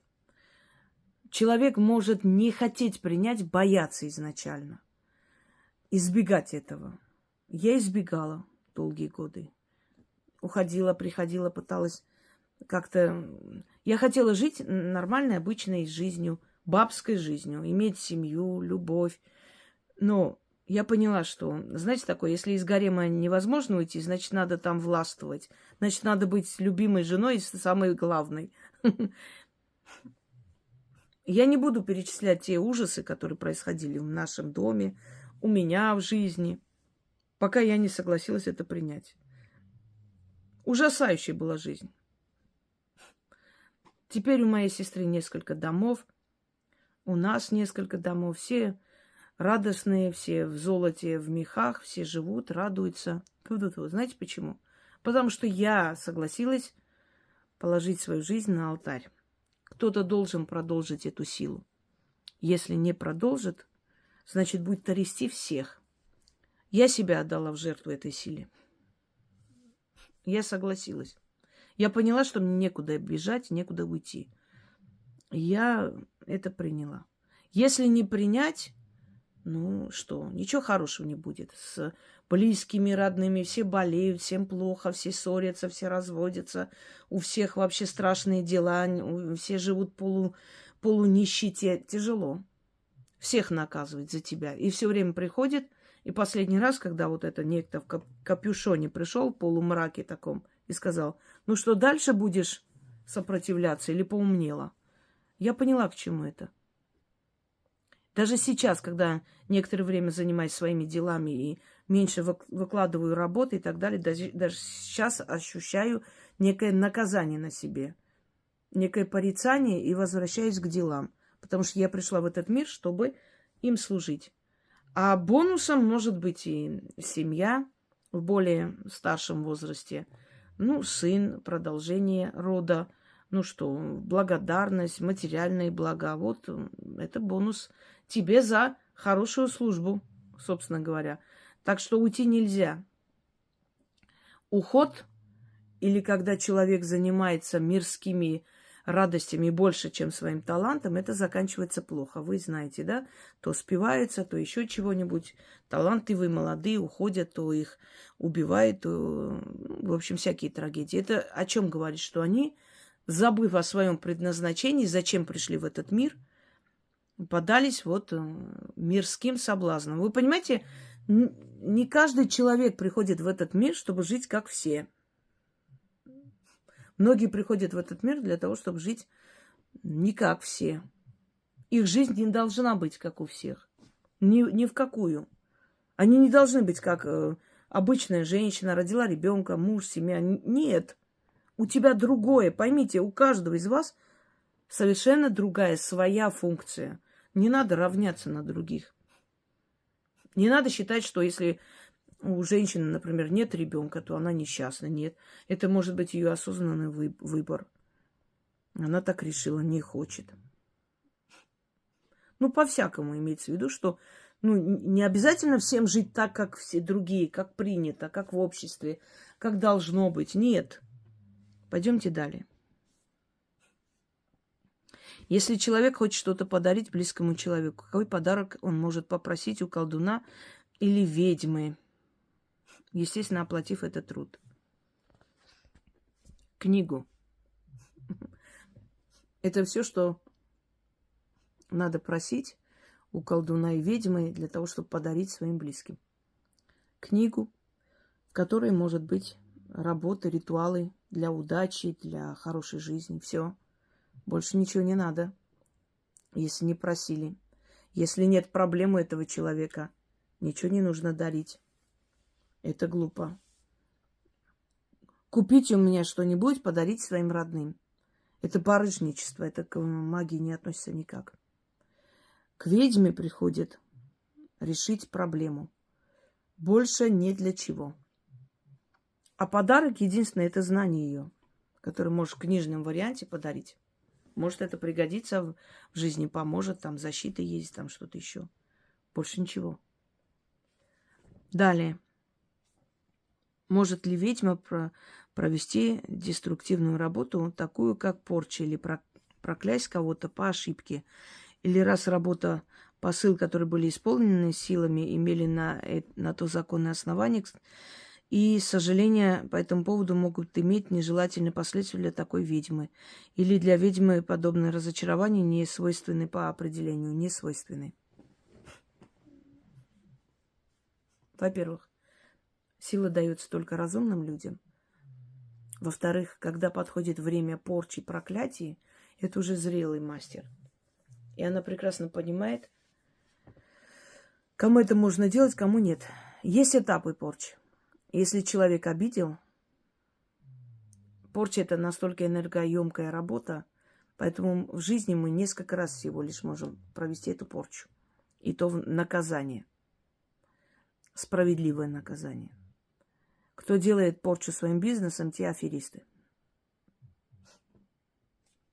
И по заказу порчи делают. Нет. Это все фигня. Это просто заманивание денег. Они пользуются тем, что человек нигде не скажет, я заказывала порчу на своих соседей. И на этом все решится. Они этим пользуются. Обещай порчи. Значит, смотрите. Если человек задел, обидел, незаслуженно, и ты предупреждаешь, я тебя за это накажу. Знай это. И начинаешь поэтапно делать. Не сразу на смерть. Поэтапно. Сначала болеть начинает, потом деньгами начинаются проблемы. Это для чего делать? Чтобы одумался, пришел, попросил прощения и на этом остановить. Если одумался человек, попросил прощения, останавливаешь на этом. Не снимаешь, останавливаешь. Все, дальше не делаешь. Силы, видя то, что ты потеряла интерес уже к этому человеку, постепенно отходят. Вот только в таком случае. Ты потеряла интерес. Они отошли. Дальше, больше этого не вредят. Но сделать порчу, после этого начать дружить, нет. Этого быть не может. Чтобы провести порчу, нужно не просто очень хорошо подумать, нужно очень серьезно к этому отнестись. Будешь ли ты потом жалеть? Если пожалеешь, тебя саму могут наказать за это. Никакой жалости быть не должно. Человек должен настолько заслужить эту порчу, чтобы даже в мыслях не было прощать когда-нибудь. А вот если ты видишь, что человек ведомый, что человек поддался влиянию других и ерунду гонит на тебя, и ты предупреждаешь этого человека, отойди, пока не поздно. Знаете, как тигры предупреждают, да, не подходи ко мне, иначе от тебя ничего не останется.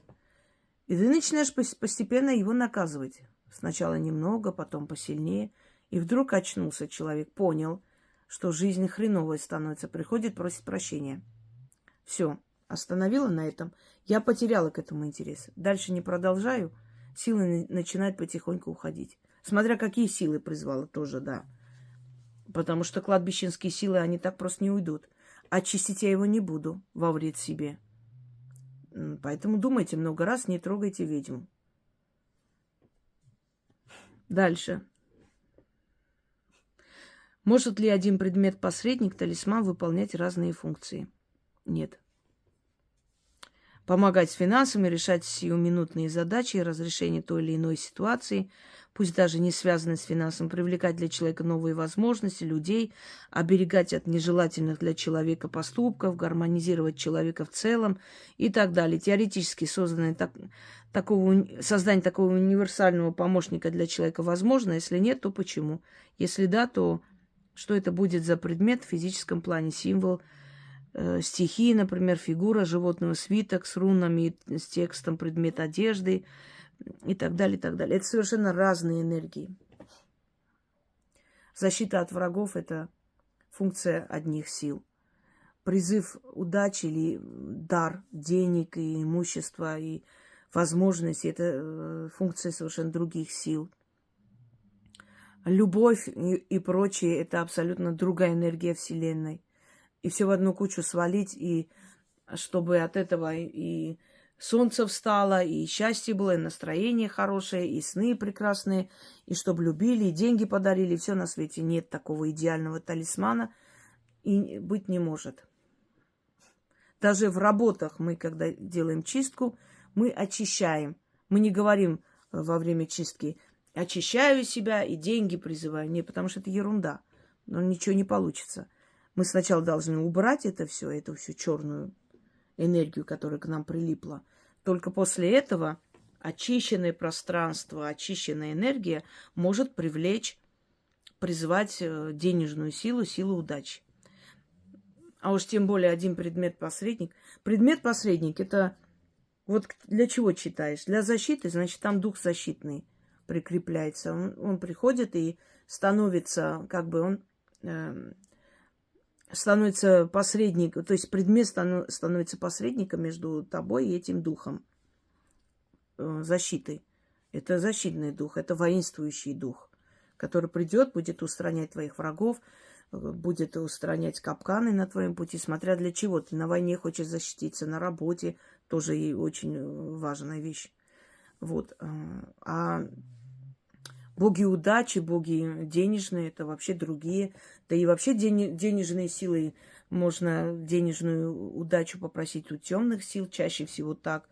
Можно попросить у других сил, которые тоже дарят удачу человеку. И смотря какая сила тебе подарит эту удачу, тоже большой вопрос. То есть это все равно как варенье, кефир, не знаю, капусту, чеснок, морковь, что еще, виноград, хрен, перец, все это перемешать и съесть. Нет, такого быть не может. Не может быть один талисман от всех бед. Просто купи, и вся твоя жизнь будет чушь собачья. Коммерческий шаг. Дальше. В условиях достижения современного общества, интернет, телефон, если теоретически такие задачи перед ведьмой, которые можно решить, только преодолев значительное расстояние, например, приехать с другого города в страну. Речь идет о прямом физическом контакте с человеком. В данном случае, если такая необходимость есть, то человек может сам приехать или должен о таком варианте речь, или даже о таком варианте речь не идет. Идет, почему нет? Есть работы, когда присутствие человека обязательно. Он должен меня коснуться, я должна взять его за руку, что-то перетянуть с него. Я должна смотреть, как он себя чувствует. Изгоняются темные духи даже на расстоянии, но не все. Ну, например, изгнание темных, если он еще не перешел в его пространство, а вокруг находится, пугает, иногда может там какие-то мысли внушить, можно изгнать. А когда он уже внутри, когда человек одержим, и эта одержимость время от времени проявляется, конечно, это нужен личный контакт. Если это действительно так, а не потому, что им так кажется. Понимаете, многие люди приходят и начинаются, вот, порчи на мне, порчу навели. Я говорю, послушайте, вы сами себе, пожалуйста, не ставьте диагнозы. С чего вы решили, что порчу навели? Вот, что там, соседка наводит порчи. Соседке 80 лет, ей уже под 90, завидует ей, порчи наводит. Ну, это смешно, реально. Или приходит, вот, мой сын оставил семью, не хочет с женой спать, не хочет жить, он хочет уйти. Наверняка на него порчу навели, что-то там начитали. Я говорю, дайте мне его фотографию. Вот смотрю, я говорю, ничего не навели, просто он влюбился в другую женщину. Вы же заставляли его жениться. Ну, если это восточные, кавказские народности, да, часто бывает. Вы заставили его жениться на этой женщине когда-то, потому что она там из хорошей семьи, богатые родственники. Да, ну, было такое дело, но теперь-то у него дети, там это наверняка воздействие, нам все завидуют. Я говорю, я вам еще раз повторяю, уважаемая, он влюбился, он не любит эту женщину. Он женился, потому что так хотели. Ему тогда было 18 лет, сейчас ему под 30. Он уже взрослый, он перестал уже вам подчиняться, бояться вашего мнения, все. Он полюбил по-настоящему. Не любит он эту женщину. Будем привязывать к ней или что делать? Вот что-нибудь начитайте, чтобы он вернулся в семью. Я говорю, я даже слушать не хочу. Не переубедить человека просто. Она сделала ошибку. Она сделала очень большое преступление против своего сына. Она сломала ему жизнь, заставила жить с женщиной, которую он не любил. Сломала жизнь этой женщине. Она могла выйти замуж за того, кто ее любил. И были бы счастливы. Она это сделала и не хочет этого признавать. Она не хочет принять тот факт, что она влезла туда, куда не надо влезать. И теперь сын, влюбившись, уходит из семьи. Все. И она начинает, это порча. Так легче, чем признать, что я подло поступила со своим ребенком. Ради личной выгоды из богатой семьи, чтобы он на ней женился, я сломала жизнь своему ребенку. Это ж неудобный факт. Легче на порчу свалить на соседей, на зависть, правда? Или мужчины иногда кавказской внешности. Пишут мне, что жена пошла к психологам, семья рушится. Вот чаще всего против психологов, против вообще людей разумных, вот такие мужики, они нашу семью рушат. Знаете почему? Просто психолог, работая с человеком, раскрывает потенциал этого человека. Если он хороший психолог, не балабол, раскрывает его потенциал, показывает, дает ему уверенность в жизни. И женщина начинает краситься, одеваться, хочет выйти на работу, хочет учиться чему-то. А таким чмошным мужикам это не нравится. Они теряют рабыню, понимаете, подчиненную, у которой нет другого выхода, кроме как терпеть его любовниц. Я один раз недавно сказала там, он испугался, аж мне даже не ответил. Мне кажется, тем, кто рекомендовал меня, там их материл, там почем свет стоит. Рушится семья, жену отправлял к родственникам отдохнуть в Армению. Я говорю, к своим родственникам? Да, к своим родственникам. Супер отдохнула, конечно. Вот, она пошла к какому-то психологу, теперь она хочет работать, она не хочет это. Семья рушится, родственники ей говорят. Родственники, конечно, будут говорить, потому что родственникам-то она удобная рабыня. Ты удобная, понимаешь, удобная. Пока ты молча умираешь, ты всем удобная. Потому что он богатый муж, он где-то там денег даст, где-то кому поможет на работу устроить. А ты тут хочешь уйти, ты не хочешь с этим человеком жить, или ты хочешь работать, ты неудобный. Все родственники говорят, ты чё? Ты такую перспективу, ты лишаешь нас таких хороших возможностей. Из-за того, чтобы ты была счастлива, мы теперь должны страдать, что ли? Он одному обещал деньги отдать на путешествие, другому еще что-нибудь. Когда дочь ушла к родителям, сказав, что муж бьет, знаете, что сказала мать? Ты что, с ума сошла? Максим нам обещал круиз устроить, обещал там квартиру отремонтировать. Ты что, больная, что ли? В смысле бьет? Ну, терпи. Понимаете? Не всех детей любят родители. Многих детей рожают, они считают их как банк. Вот вложили они деньги, там, кушать, покупали, одевать. Теперь давай плати, давай это, отрабатывай. Не понимая, что тебе давали твои родители, ты обязан дать своим детям, твой ребенок обязан дать своему ребенку. Вот это и есть расплата, вот так платим. Значит, я ему говорю, во-первых, вы отправили в Армению отдохнуть к родственникам своим. Я знаю, что такое отдых у родственников мужа. Что это такое? Это рабство. Это утром вставай, всем мой, всем стирай, всем готовь. Потом это убирай, потом это все чисти, за их детьми смотри. Пришли все там дочери, зятя со своими детьми, со своими женами, мужьями. Обслуживай. Отдохнуть он ее отправил в Армению к своим родственникам. А она вернулась, сказала, что не хочет туда ехать больше. Хочет работать и жить нормальной жизнью. Семья рушится. Теряем выгодную рабыню. Помогите. Сильных мужчин боятся чмошные мужики. Ой, женщины, извиняюсь. Сильных женщин боятся мелочные, ничтожные мужики.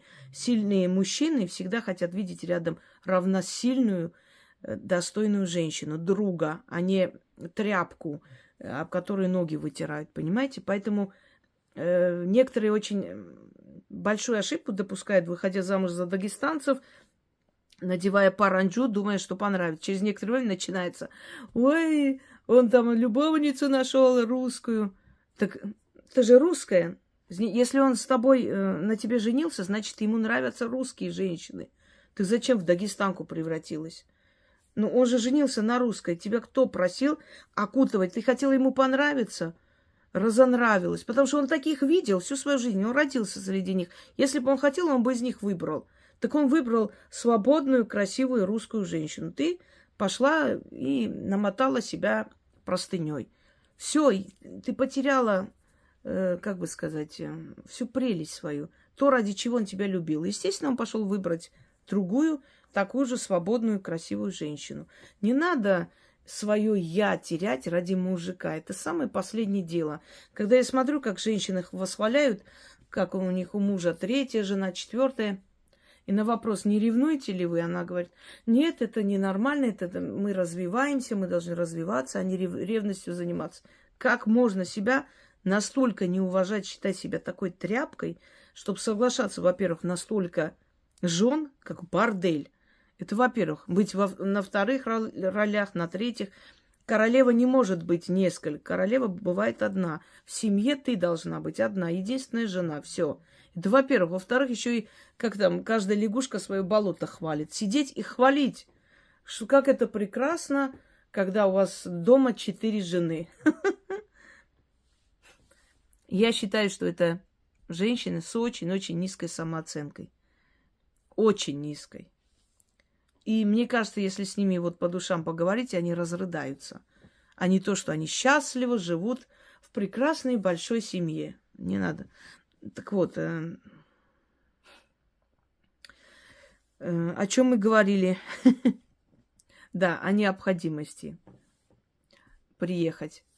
Бывает такая необходимость, но поскольку в древние времена приезжали, потому что не было интернет-связи, чтобы позвонить и о себе заявить и попросить помощи. Ради этого приезжали. Ну, сейчас можно издалека попросить, и ты можешь работать с человеком. Те, кто говорит, это невозможно, это люди, которые это не умеют и не могут. Есть работа с фантомом, есть работа с энергией человека, есть работа с его родом, много чего, о чем мы сейчас особо говорить сейчас не будем. Так. Посмотрим. Много еще. Несколько вопросов осталось. Ну, обсудим, наверное, до конца. Вопрос скорее по истории религии. Язычество нашло свое отражение в христианской вере. Христиане обращаются не только к Богу, но и к разным святым. Богородице, к разным святым обращаются по разным вопросам. Там Николаю Чудотворцу за исцелением, Георгию Победоносцу за решением жизненных ситуаций. Как раньше обращались к разным богам. А в исламе там нет столько ипостасей, как в христианской вере.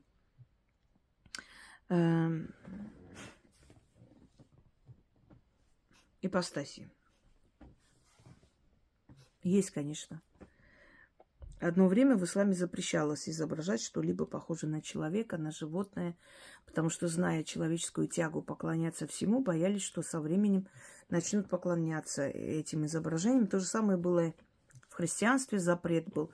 А потом начали поклоняться. А потом, да, действительно, боги взяли вот эти христианские маски, как вуду их называют, например. Уже об этом говорили, да? Святая Мария – это Ошун богиня. Легба – это святой Патрик. Ешуа – это один из Лоа. Некоторые говорят Лоа Кулона. Один из верховных духов вуду и так далее. Почему так происходило? Под страхом смерти нельзя было поклоняться богам своих предков. Насильно их крестили в католичество, чернокожих рабов. И, естественно, им приходилось, значит, обманывать своих хозяев тем, что они якобы обращаются к святому Патрику. Но сами всегда говорили, что если я скажу, что я прошу святого Патрика, о Легба, знай, что это я к тебе обращаюсь. Это называется христианские маски. То есть за ними скрывали, закрывали истинную суть той силы, к которой мы обращались. Ну, в христианство это тоже пришло. Вот христианские маски тех самых духов и богов теперь обрели имена святых. Не очень давно привозили в Чечню, по-моему, чашу пророка Магомеда. Не знаю, она там осталась или просто привезли, увезли. Его обувь. И еще пояс матери Магомеда, которым все клянутся. Это первое. Артефакты, которые возят. Рано или поздно люди начинают им поклоняться. В исламе пророки, те самые пророки, которые были в христианстве, только они, ну, немножко пересказаны по-другому, может быть, но функции те же самые. Но в исламе, например, в Коране целая доктрина, что делать, как вести себя с джиннами. То есть это сохранилось когда пришла религия, то арабы перестали поклоняться богам и духам Востока, джиннам. Те начали им мстить. Поэтому я и говорю, что джинны мстят в основном мусульманам, потому что они злятся на них за то, что перестали им поклоняться. Эта целая доктрина сохранилась и сохранилась с языческих времен и перешло в ислам. Дело в том, что вот это многобожие, которое с язычества перешло в христианство, точно так же перешло с язычества на ислам. Только там обрело форму не поклонения этим богам, а уже войны с ними, борьбы с ними. И приписав их к шайтанам, джиннам, к темным духам, но зная, то есть относятся они к ним серьезно. В отличие от христианства, нет презрения к магии, колдовству. Они знают, что это существует, что эти духи очень опасны, что они реальные, они могут внушить человеку мысли, они могут человека преследовать, они по ночам боятся ездить, зная, что есть гулы или кулли. Это злые духи дорог и прочее, прочее. Это сохранилось, но в виде страха. Если христианство плавно, хитро перешло это все святых и святые иконы, то в исламе это осталось на уровне борьбы. Может, потому что ислам более молодая религия. Может быть, свое время еще не прошло, потому что, например, иконы и поклонение иконам и святым появилось значительно позже. Можно сказать, через 600-700 лет после принятия христианства. Потому что, когда мы листаем историю христианства, мы видим, что изначально этого не было. Абсолютно, даже близко.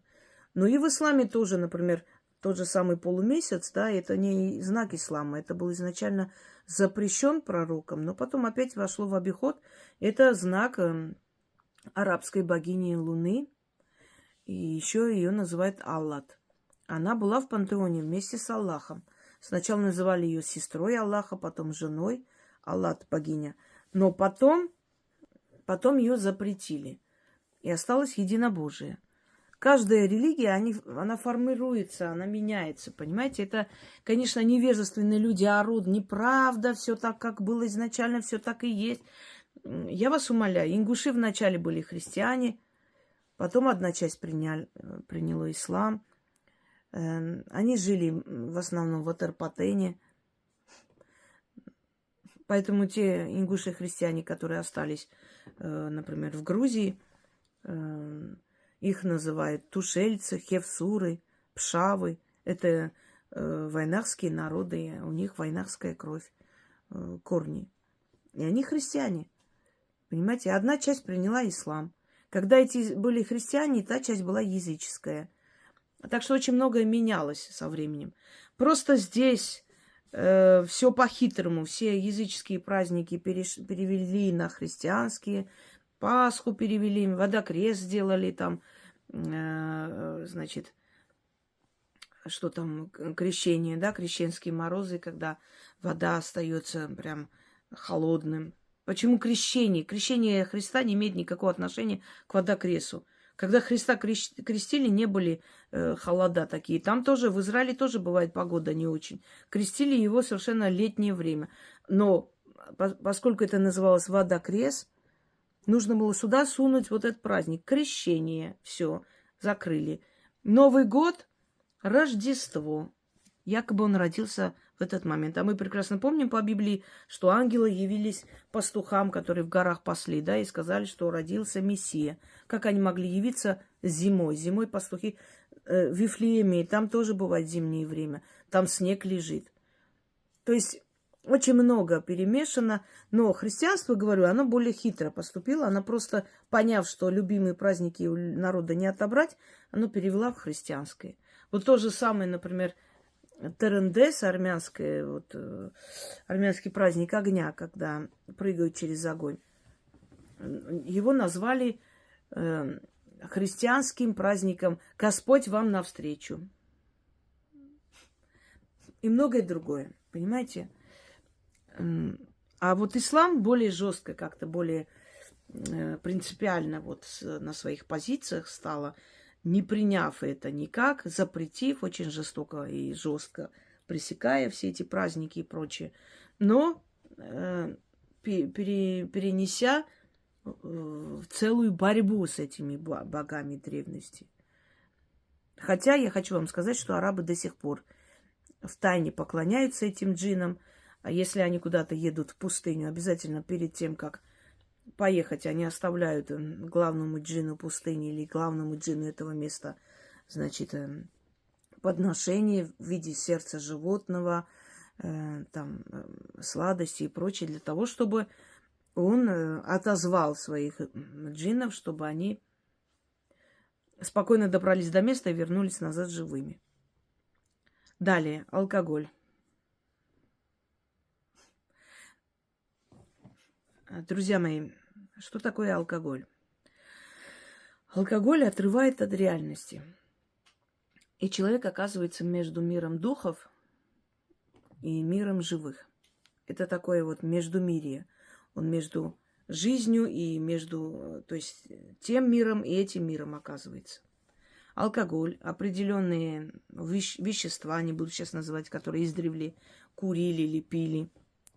Поэтому шаманы использовали это все для того, чтобы соединиться с миром духов. Алкоголь отрывает от реальности, отключает человека от реальности и переносит в мир духов. Но, например, одно дело, когда на празднике люди выпили, они отчасти объединились с этим миром духов. То есть забыли, когда мы говорим расслабиться от чего. Отключаемся от мира живых и отчасти переходим в мир духов. И у нас и настроение поднимается, и вспоминаем детство, и чего-то там нам мерещится в меру все.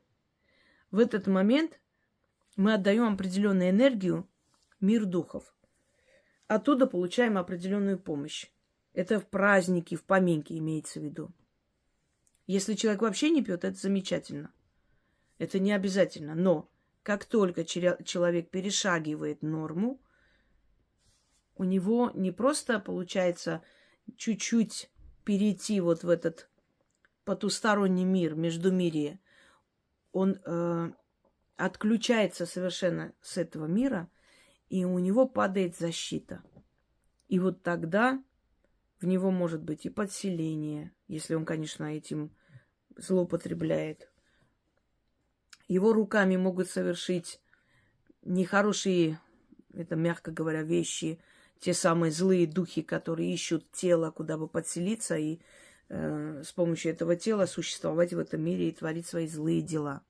То есть алкоголь должна быть в меру. Все остальное вообще не хочу затрагивать. Это смертоносные вещи, которые потом губят.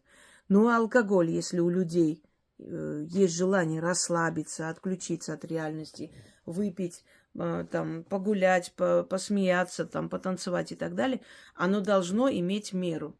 Если это идет чрезмерно, то вы уже не возвращаетесь в реальность. Ваша душа уже наполовину в этом междумирье находится.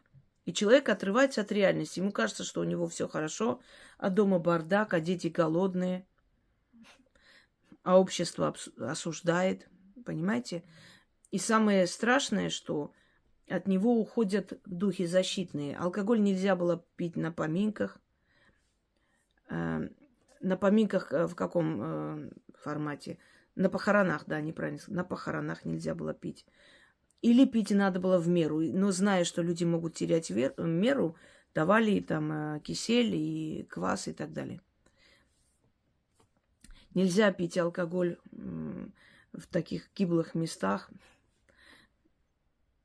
Или вы куда-то едете, не обязательно, что вы за рулем, нежелательно. Потому что защита в этот момент должна быть очень сильной у человека. Вы отходите от своего дома, от тех мест, которые вас знают и защищают. Вы уходите подальше, естественно, вы должны быть под защитой этих сил, а вы ослабляете алкоголем свою защиту. Дальше. Так, с точки зрения магии, какие последствия могут иметь место для человека алкогольное возлияние? Вот я уже объяснила. Собственно, больше повторять не буду. Ну, на сегодня я думаю, что достаточно. Мы обсудили все вопросы. Сейчас даже напишу, до какого места назначить, чтобы не забыть. Но как только я соберу, естественно, новые вопросы, я сниму сегодня прям аж почти 2 часа. Я думаю, это важная лекция, которая вам очень многому научит вас. Желаю вам удачи, разума, нам всем. И до следующей лекции.